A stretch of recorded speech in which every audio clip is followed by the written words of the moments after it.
Final one here on China, Dave. COVID. Now, we just had this item. Wall Street Journal's broken this story this morning, and there is confirmation, albeit a mild form of confirmation, that they start to believe now. The White House is starting to believe, and there is points of conjecture here, but it did come from a lab.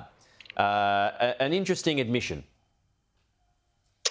Look, that's right. I think it's a conclusion, a tentative judgment, if you like, from the US Energy Department, which accords with one that the FBI made as well. Other parts of the US intelligence community think it was a naturally derived. It didn't come out of a lab.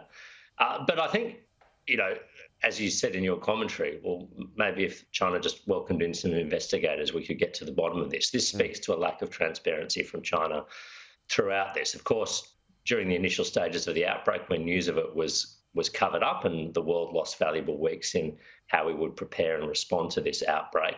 But even most recently, when China was going through a very dramatic wave, none of that detail was being disclosed or shared with the World Health Organization. The official deaths were being dramatically understated. China stopped reporting deaths in many cases and stopped reporting testing figures. And again, there was a risk during that outbreak that a new variant would emerge, which could overwhelm the rest of the world again. But the rest of the world had no way to monitor it. This is not how a responsible nation behaves. I mean, this is not how a responsible nation behaves. When you were in government, Dave, did you believe that was the likeliest scenario, that it came from a lab, or were you more in the wet camp, the wet market camp?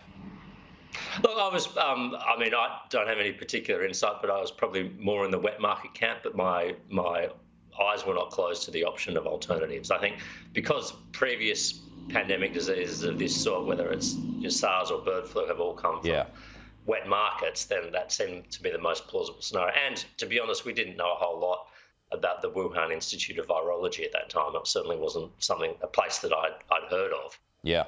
But that's the institute that's being fingered as likely responsible. Of course, it's important to add here, they're saying that this was an accidental outbreak, not an intentional outbreak. Some people have gone further. I think that's an important point. But it shows you when you're dealing with these hazardous materials, you need to have proper safeguards and monitoring in place. No, that's true. Good to see you, Dave. We'll talk to you again soon. Thanks so much, Peter.